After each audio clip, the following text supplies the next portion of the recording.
અક્ષરધામની મૂર્તિ અને આ દિવ્ય મારી પ્રતિમા એમાં રોગનો ફરક નથી. માટે આ દિવ્ય પ્રતિમાને પ્રત્યક્ષ માનીને મને મારું ભજન કરજો. એમાં હું સાક્ષાત બિરાજું છું અને હું બધી રીતે તમારી રક્ષણ કરીશ.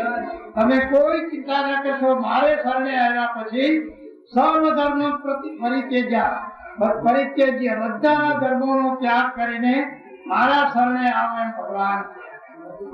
આપણે બધા ભગવાન સ્વામિનારાયણના ભક્તો છે. એ ભગવાન સ્વામિનારાયણના ભક્તોએ ભગવાન સ્વામિનારાયણના દિવ્ય સ્વરૂપ સિવાય પોતાના ચેતનમાં કોઈ સ્વરૂપનું ધ્યાન કરવું નહીં. અને ભગવાને પધરાવેલા જુદા જુદા સ્વરૂપો છે.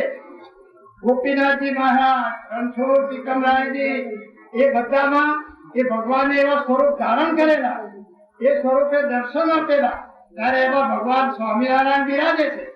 પણ એ ભગવાન અક્ષરધામમાં બિરાજમાન ભગવાનનું દિવ્ય સ્વરૂપ છે એવું સ્વરૂપ એ નથી.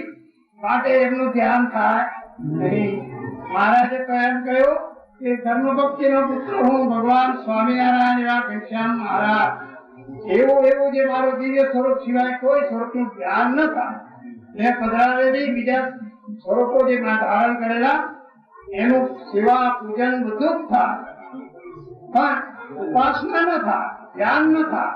માટે ધ્યાન તો એક ભગવાન સ્વામિનારાયણ સ્વરૂપ, તો જ ભગવાન સ્વામિનારાયણ નો સાક્ષાત્કાર કરવો હોય તો આ દેવી સ્વરૂપ સિવાય આપણા ચેતનમાં કहीं જ રહેવું જોઈએ નહીં. તો જ સાચી ઉપાસના.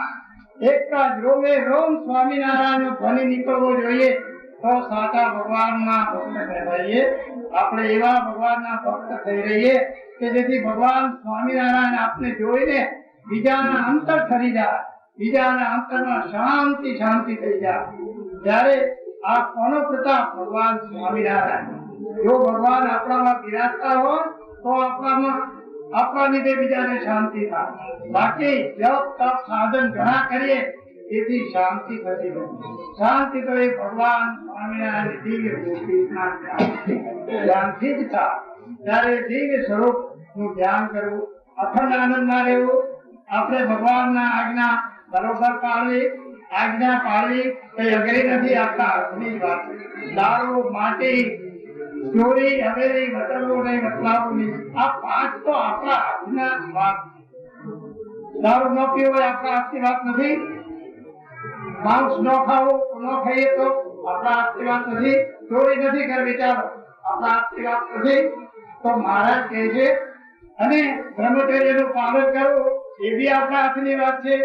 અને વટરવું નહીં, વટલાવું નહીં એટલે કે જે ભગવાનની આજ્ઞા પાળતા ન હોય, બરોબર, અને ભ્રષ્ટ હોય ચારિત્રની રીતે, તો એના હાથનું કેમ થવાય?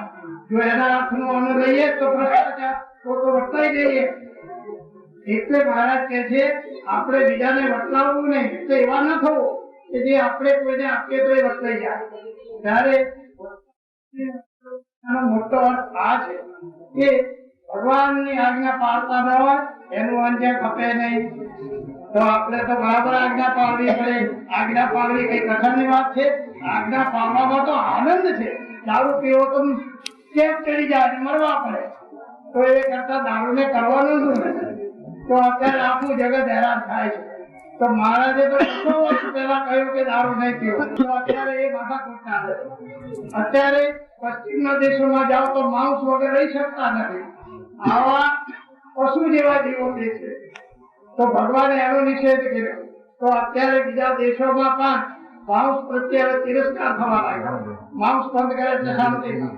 ત્યારે ભારતીય સંસ્કૃતિ ત્યાં અત્યારે શ્રેષ્ઠ તરીકે લોકો સ્વીકારવા લાગ્યા કે ભાઈ શાંતિ નથી, આ તો ભારતમાંથી શાંતિ આવે.